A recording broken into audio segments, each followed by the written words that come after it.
because of all the hypes behind it.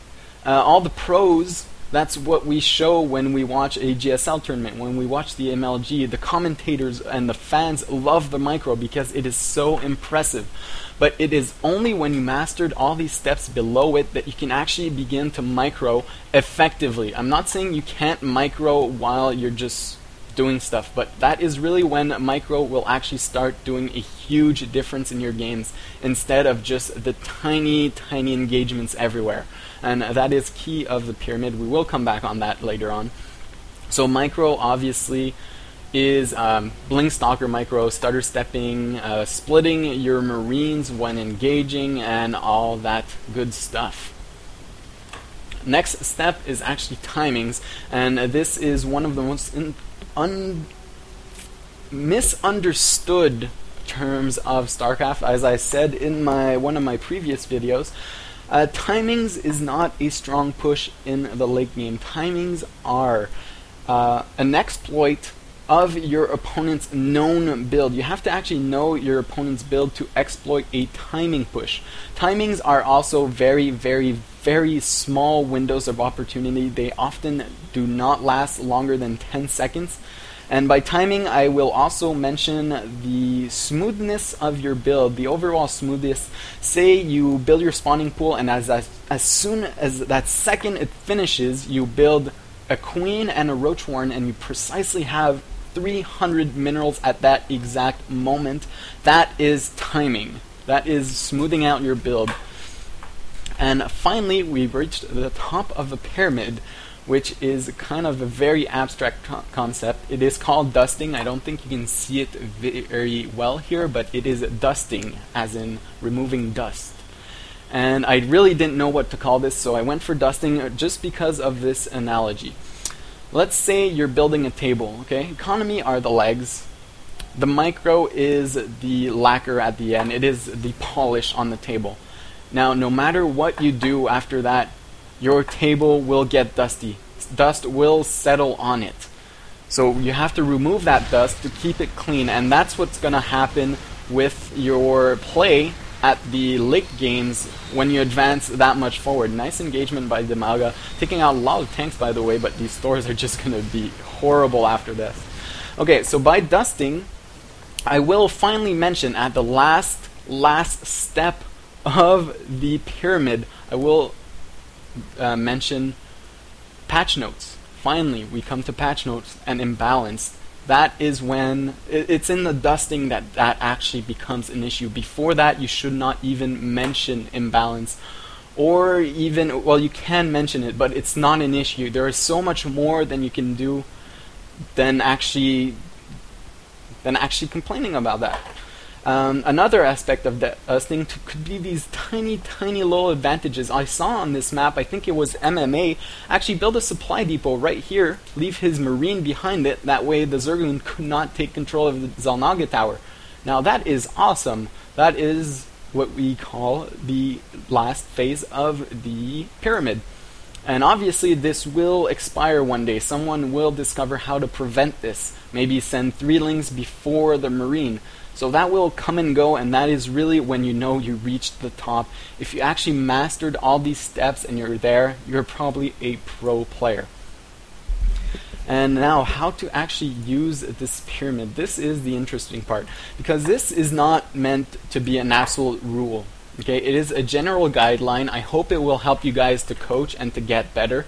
But I mean, this isn't, you can't use control without knowledge. It doesn't mean you cannot micro, because that's one I'm for sure going to hear about. It doesn't mean you cannot micro without a proper army composition. That's not true. Obviously, it's not true. It's just that your micro will not be effective to its full potential until you master the lower steps. So if you have a great army composition, no matter what it is, you have pure roaches against pure hellions, that's great. But if you only produce 3 roaches against a whole bunch of hellions, you'll lose no matter what.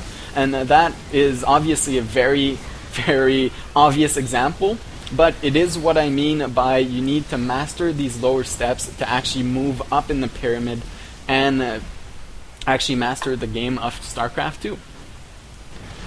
Now this, once again, is just a guideline. I hope you guys enjoy and use this pyramid to actually progress in your own play. I have been coaching a lot recently, and as I said, it's a recurrent theme.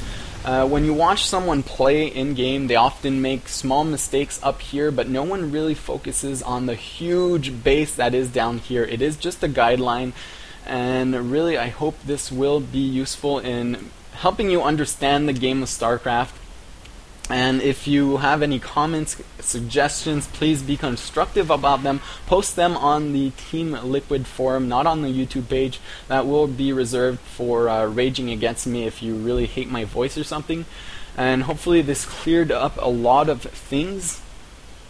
And one last thing I want to add about using this is that when you're using this and watching a replay, always keep in mind to look for the most bottom, the basic problem in your play. So you can see Dimaga is engaging here. Say he loses this. Is this really in the army or control aspect, or was he not macroing properly behind this and he could have had, say, twice the army size? Did you really micro badly your Blink Stalkers, or could you have harassed more? Could you have forced more things out of your opponent with them? So really, every time you see a problem and you figure out what that turning point in the game is, because there is usually a turning point in the game where you know you lost, try to go down in the pyramid or start at the base and move up in the pyramid to actually see what was truly fundamentally wrong with your game, or what was truly fundamentally great with your game if you happen to win. So thanks for watching, guys. Hopefully this was helpful and you will be using this StarCraft pyramid in the future to actually help you guys with coaching or getting better. And don't hesitate to comment or post in the forum. So this was Buddha, and I am out. We will be watching actually the rest of this game. Why not? TLO is in such a lead at the moment. I don't know if you actually noticed. He has 1,000,000 Thors. And Dimaga has only 133 supplies, so let's actually move this forward. He has a lot of Broodlords though. This might be very useful, especially since Vikings won't be that effective because there are a lot of Corruptors. There are actually 17 Vikings. Where are the Vikings? There they are. You have to be careful about Fungals, but there isn't a single Infestor in the field, so fortunately, I think that TLO will win this. 17 Vikings versus 10 Corruptors. I do think that the Vikings will win. I mean, Corruptors are great against Vikings, but they can actually one-shot Vikings. I think I heard a Hunter-Seeker missile. I guess I just missed it. But these Corruptors have just evaporated, and really this is gonna be game. I cannot see Dimaga actually coming back from this. He will lose his fourth base. He is mined out of his third, his natural, and his main.